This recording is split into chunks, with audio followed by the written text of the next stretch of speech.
Salut tout le monde, ici Conan des Geeks Contre-Attaque.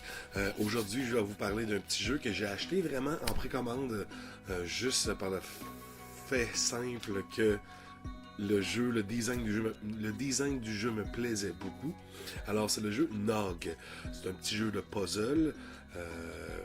C'est la résolution de puzzle sur des têtes de robots dans l'espace. Je crois que c'est la meilleure manière de décrire ce jeu-là. Vraiment, je l'ai acheté simplement à cause que le design me plaisait vraiment beaucoup, très épuré, très simple. Quelque chose qui colle très bien justement avec le VR, parce que dans le VR, on perd un peu de résolution. Donc c'est sûr que le plus simple les graphiques sont, le meilleur c'est. Donc les beaux points de Nog, c'est que le design, comme je l'ai mentionné 15 fois à date, l'environnement est vraiment le fun. Il est vraiment sain, si on peut dire. C'est très cartoon, c'est très enfantin, sans être pour enfants nécessairement. Et aussi la difficulté des puzzles, je l'ai trouvée intéressante parce qu'elle n'est pas trop difficile.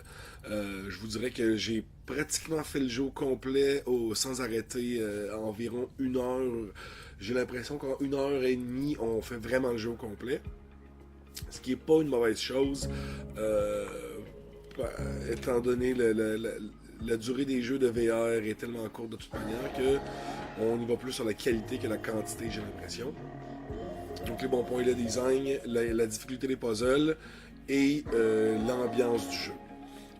Les mauvais points, cependant, ça va être, même si c'est un bon point quand même, la durée du jeu, j'aurais pris quand même plus de puzzles. Je ne sens aucune trame narrative, aucune histoire, mais encore une fois, je crois que l'absurdité même du concept peut nous empêcher d'avoir une trame narrative vraiment là, intéressante et complexe et remplie d'émotions.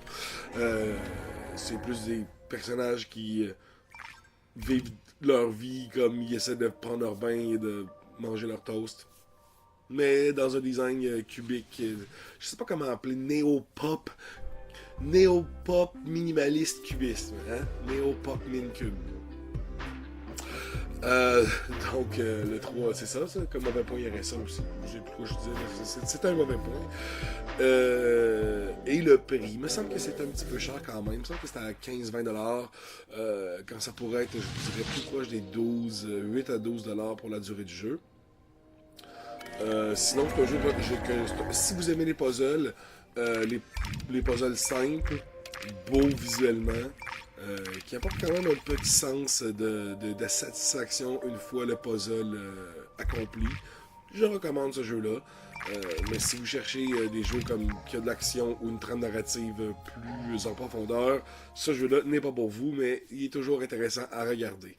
À noter que ce jeu-là est aussi disponible sur le PlayStation 4 de manière normale. Pas besoin d'avoir le VR pour